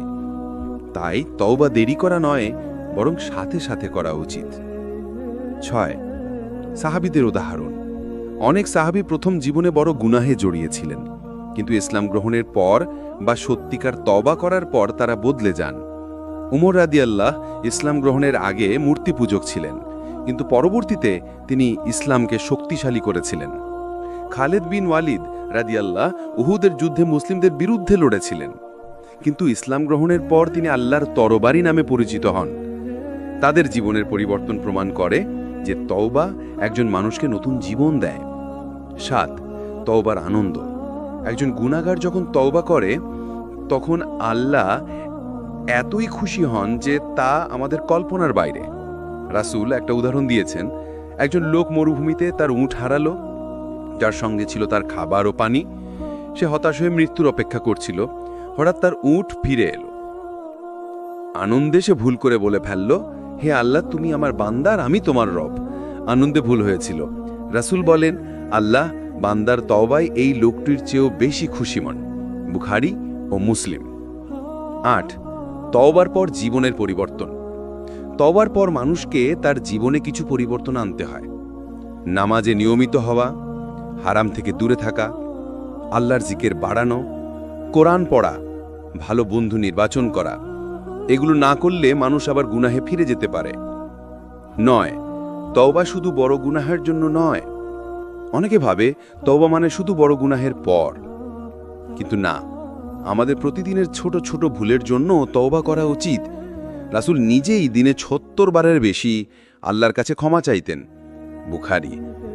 আমরা যারা সাধারণ মানুষ, আমাদের কত বেশি তওবা করা দরকার? ১ দুঃখ ও কষ্ট জীবনের অবিচ্ছেদ্য অংশ। মানুষের জীবন কখনোই শুধু সুখে ভরা নয়। কেউ অর্থ হারায়, কেউ আপনজনকে হারায়, কেউ আবার দুঃখের সাগরে ডুবে যায়। এটা আল্লাহর একটি পরীক্ষা। আল্লাহ বলেন, আমি অবশ্যই তোমাদের পরীক্ষা করব কিছু ভয়, ক্ষুধা, সম্পদ, জীবন, ফসলের ক্ষতি দ্বারা, আর ধৈর্যশীলদের সুসংবাদ দাও। সূরা বাকারার ১৫৫ নম্বর আয়াত। অর্থাৎ কষ্ট আসবেই, কিন্তু যারা ধৈর্য ধরবে তাদের জন্য সুসংবাদ আছে। ২ সবর মানে কি? সবর শব্দের অর্থ হল ধৈর্য, স্থিরতা, সহনশীলতা। এটা শুধু চুপচাপ সহ্য করা নয়, বরং কষ্টের মাঝেও আল্লাহর উপর ভরসা রেখে টিকে থাকা। রাসূল সাল্লাল্লাহু আলাইহি ওয়াসাল্লাম বলেছেন, সবর হলো আলো। মুসলিম। অর্থাৎ সবর মানুষকে অন্ধকারের মধ্যে দিক দেখায়। ৩ কেন সবর দরকার? সবর ছাড়া জীবনে এগোনো সম্ভব নয়, কারণ কষ্ট হলো মানুষকে শক্তিশালী করার মাধ্যম। কষ্ট ছাড়া মানুষ পরিপক্ক হয় না। সবরের মাধ্যমে আল্লাহ বান্দাকে ভালোবাসেন।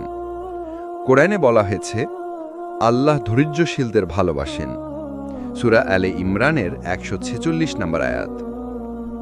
অর্থাৎ কষ্ট আসবেই, কিন্তু যারা ধৈর্য ধরবে তাদের জন্য সুসংবাদ আছে। ৪ কষ্টকে শক্তিতে রূপান্তর।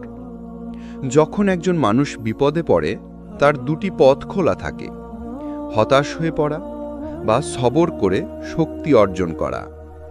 যে হতাশ হয় সে আরও দুর্বল হয়ে পড়ে, কিন্তু যে সবর করে সে নতুন শক্তি পায়। একজন গাছের কথা ভাবুন। ঝড় যখন আসে গাছ কেঁপে ওঠে, কিন্তু তার শিকড় শক্ত হয়। ঝড় শেষে গাছ আরও মজবুত হয়ে দাঁড়ায়। এভাবেই সবর মানুষকে মজবুত করে। ৫ রাসূল সাল্লাল্লাহু আলাইহি ওয়াসাল্লামের জীবনে সবর। আমাদের প্রিয় নবী সাল্লাল্লাহু আলাইহি ওয়াসাল্লাম ছিলেন সবরের শ্রেষ্ঠ উদাহরণ। তিনি শিশু অবস্থায় বাবা মা হারান। মক্কায় তাকে অত্যাচার করা হয়। তায়েফে তাকে পাথর ছুঁড়ে আঘাত করা হয়। উহুদের যুদ্ধে তিনি আঘাত পান, দাঁত ভেঙে যায়। তবুও তিনি কখনো হতাশ হননি। তিনি সবর করেছেন, আল্লাহর উপর ভরসা রেখেছেন। অবশেষে আল্লাহ তাকে বিজয় দিয়েছেন। ৬ সাহাবীদের সবর। সাহাবীরাও সবরে অনন্য দৃষ্টান্ত স্থাপন করেছেন। বিলাল রাদিয়াল্লাহু অগ্নিগরম মরুভূমিতে শুয়ে থেকেও বলেছিলেন, আহাদ আহাদ। খব্বব রাদিয়াল্লাহুকে অগ্নিকুণ্ডে ফেলা হয়েছিল, তবুও তিনি ইসলাম ছাড়েননি। তাদের সবরই ইসলামকে আজকের এই অবস্থানে নিয়ে এসেছে। ৭ দুঃখে সবর করা মানে কি? সবর মানে এই নয় যে দুঃখ অনুভব হবে না, বরং দুঃখ অনুভব হলেও আল্লাহর উপর ভরসা রাখা, তার প্রতি অসন্তুষ্ট না হওয়া। রাসূল সাল্লাল্লাহু আলাইহি ওয়াসাল্লাম তার সন্তান ইব্রাহিমের মৃত্যুতে কেঁদেছিলেন, কিন্তু বলেছিলেন, হে আল্লাহ, আমরা শুধু তোমার পছন্দসই কথা বলি, হৃদয়ে দুঃখিত, চোখ অশ্রুসিক্ত, তবে মুখ থেকে অসন্তুষ্টির কথা বলি না। এটাই আসল সবর। ৮ সবরের প্রতিদান। আল্লাহ প্রতিশ্রুতি দিয়েছেন, সবরকারীদেরকে হিসাব ছাড়াই পুরস্কার দেয়া হবে।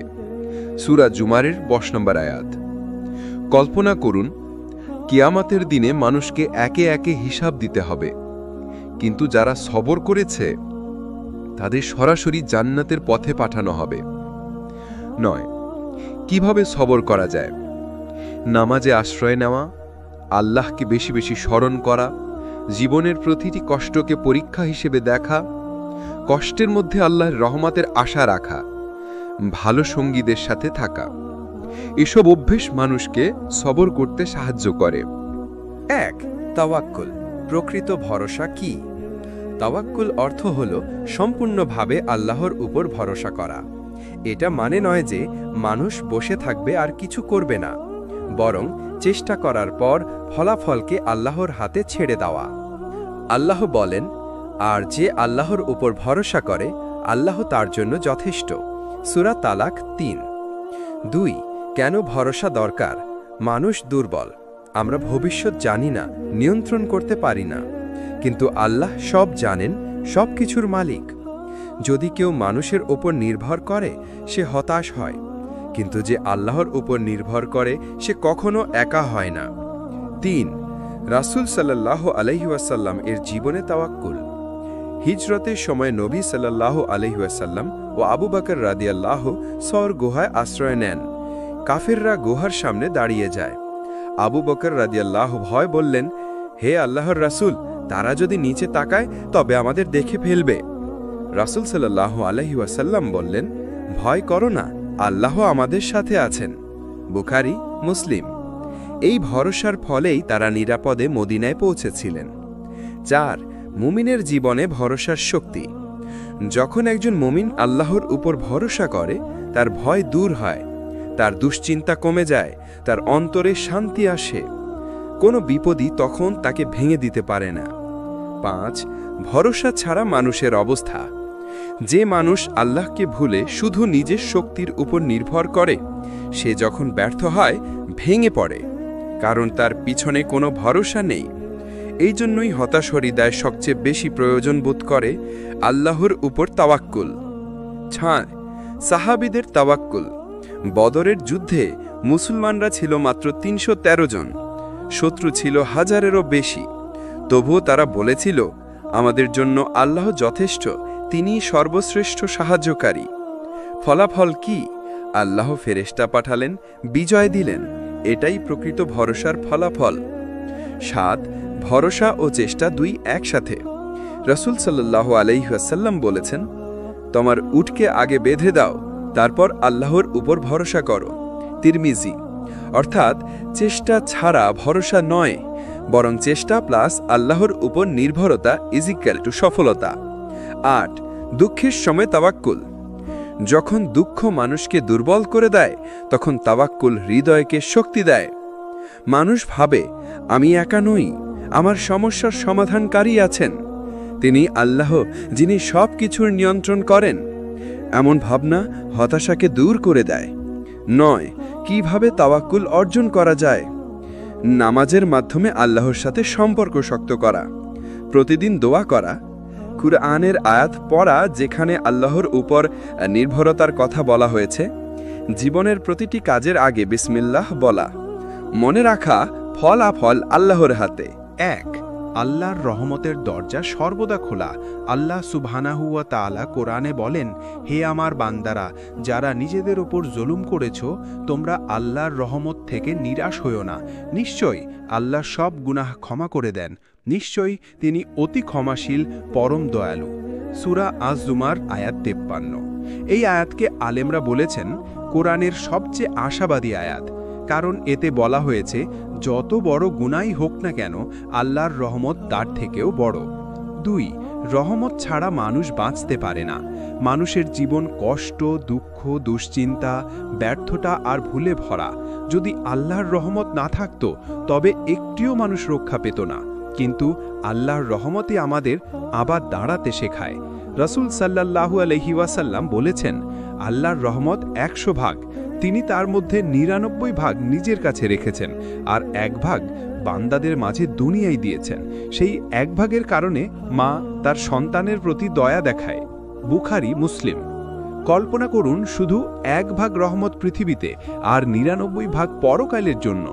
৩. হতাশ হৃদয়ের জন্য রহমত কেন প্রয়োজন? যখন হৃদয় হতাশ হয়ে যায় সেভাবে তার আর কোনো ভবিষ্যৎ নেই, সেভাবে আল্লাহ তাকে ছেড়ে দিয়েছেন, সেভাবে তার গুনাহ এত বড় যে ক্ষমা পাওয়া অসম্ভব। কিন্তু আল্লাহর রহমতের চিন্তা মানুষকে নতুন জীবন দেয়। সে বুঝতে পারে যতই আমি ভেঙে পড়ি না কেন আল্লাহ আমাকে আবার গড়ে দিতে পারেন।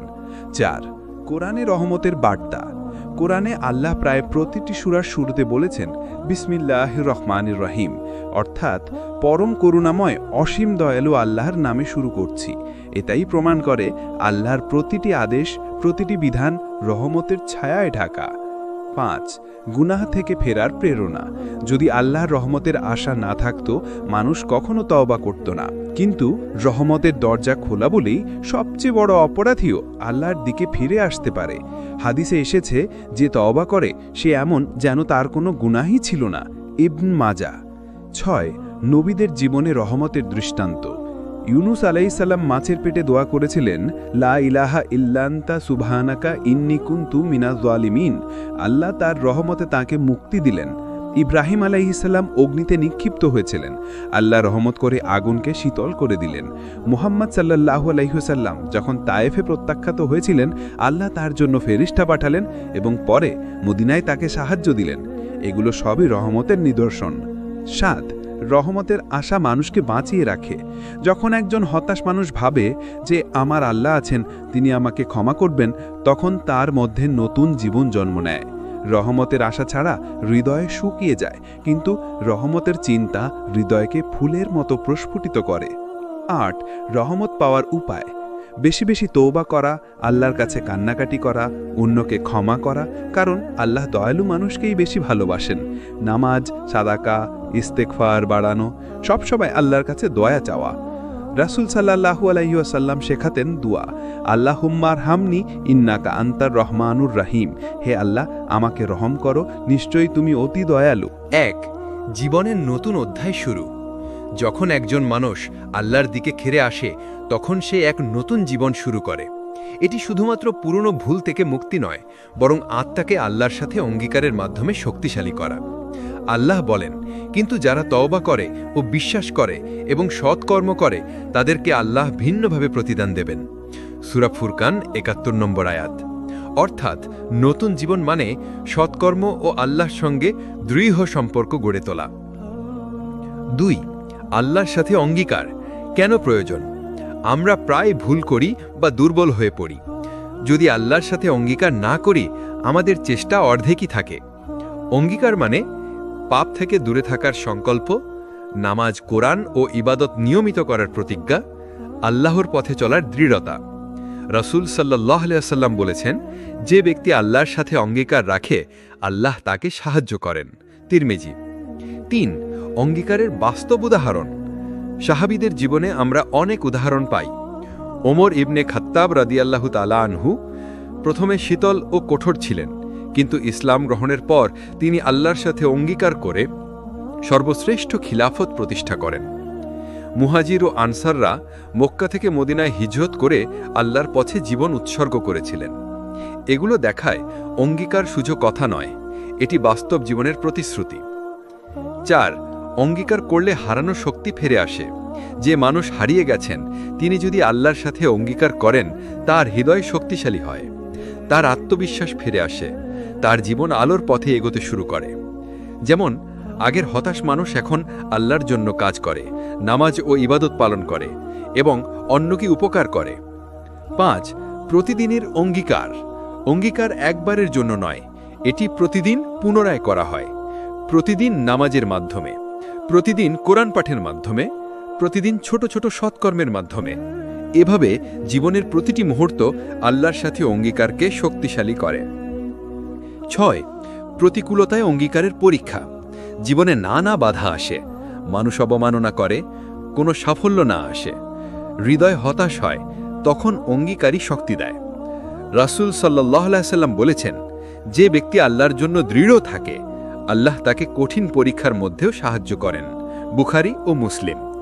অর্থাৎ প্রতিকূলতা মানুষকে ভাঙে না, বরং আল্লাহর সঙ্গে অঙ্গীকার তাকে শক্তিশালী করে। 7. অঙ্গীকার ও তওবার সংযোগ। তওবা হলো অতীতের গুনাহ থেকে ফিরে আসা, অঙ্গীকার হলো ভবিষ্যতের জন্য দৃঢ় প্রতিজ্ঞা। যদি এই দুই একত্র হয়, জীবনের প্রতিটি মুহূর্ত আল্লাহর দিকে পরিচালিত হয়। 8. নবীদের জীবনে অঙ্গীকার। নবী মুহাম্মদ সাল্লাল্লাহু আলাইহি সাল্লাম জীবনের প্রতিটি মুহূর্ত আল্লাহর সঙ্গে অঙ্গীকারে ছিলেন। শত্রুরা হুমকি দিলেও ধৈর্য ধরতেন, পাপের পথে হেলান দেননি, দুঃখের মাঝেও আল্লাহর ওপর ভরসা রাখতেন। এটাই আমাদের জন্য শিক্ষার উদাহরণ। আল্লাহর দয়া জীবনের চূড়ান্ত আশ্রয়। জীবনের প্রতিটি মুহূর্তে আমরা বিপদ, হতাশা, দুঃখ এবং ব্যর্থতার সম্মুখীন হই, কিন্তু এই সমস্ত কিছুর পরও যে মানুষ আল্লাহর দয়া ও রহমতের আশায় ভর করে তার জীবন আলোকিত হয়। আল্লাহ বলেন, যে ব্যক্তি আমার দিকে ফিরে আসে আমি তার দিকে ফিরে আসি, যে ব্যক্তি আমার কাছে আসে আমি তাকে তৃপ্তি দিই। এটাই জীবনের চূড়ান্ত মুক্তি, হৃদয়ের শান্তি এবং অন্তরের সম্পূর্ণ প্রশান্তি। 2. গুনাহ থেকে মুক্তি। যে মানুষ সত্যিকার তওবা করে হৃদয় ভেঙে আল্লাহর কাছে আসে তিনি তার পাপগুলো থেকে মুক্তি পান। রসূল সাল্লাল্লাহু আলাইহি ওয়াসাল্লাম বলেছেন, যে বান্দা আল্লাহর কাছে সত্যিকার তওবা করে আল্লাহ তার সমস্ত পূর্ববর্তী গুনাহ ক্ষমা করেন। বুখারী, মুসলিম। এভাবে জীবন নতুন দিশা পায় যা আগে কখনো পাওয়া যায়নি। 3. আল্লাহর রহমতের আলো। আল্লাহর রহমত এমন একটি আলো যা মানব হৃদয়কে অন্ধকার থেকে বের করে আনে। যখন আমরা এই আলো অনুভব করি, হতাশা দূর হয়, আত্মবিশ্বাস বৃদ্ধি পায়, হৃদয়ে শান্তি আসে। রসূল সাল্লাল্লাহু আলাইহি ওয়াসাল্লাম বলেছেন, যে ব্যক্তি আল্লাহর রহমতের আশায় বাঁচে সে কখনো ধ্বংস হয় না। 4. আল্লাহর সাথে সম্পর্ক দৃঢ় করা। সমাপ্তি ভাগ্যের চাবিকাঠি হল নামাজে খুশু, কোরআন পাঠ ও ভাবনায় মনোযোগ, দোয়া ও ইস্তিগফার, আল্লাহর জন্য সৎকর্ম। যখন আমরা আল্লাহর সাথে সম্পর্ক শক্ত করি তখন তার দয়া আমাদের প্রতিটি মুহূর্তে ছায়ার মতো থাকে। 5. জীবনের বাস্তব শিক্ষা। এই পুরো সিরিজের শিক্ষা হল, মানুষ হতাশ হতে পারে কিন্তু আল্লাহর কাছে ফিরে আসা সর্বদা সম্ভব। তওবা, সবর, ভরসা, রহমত এবং অঙ্গীকার এসব একসাথে মিললে জীবন আলোকিত হয়। অতীতের ব্যর্থতা কখনো আমাদের ভবিষ্যৎকে নিয়ন্ত্রণ করতে পারবে না। 6. অন্তিম প্রেরণা। প্রিয় ভাই ও বোনেরা, মনে রাখুন, যখন তুমি সমাজের কাছে বোঝা হয়ে যাও, যখন কেউ তোমাকে বোঝে না, যখন তুমি নিজেও হাল ছাড়ার পথে, তখনই আল্লাহর দিকে ফিরে আসো। তিনি তোমার সাথে আছেন। তুমি যতটা নিঃস্ব বা ভেঙেই যেও না কেন, আল্লাহর দয়া ও রহমত তোমাকে নতুন জীবন দেবে। রসূল সাল্লাল্লাহু আলাইহি ওয়াসাল্লাম বলেছেন, আল্লাহর কাছে ফিরে আসা প্রতিটি বান্দার জন্য দয়া রয়েছে।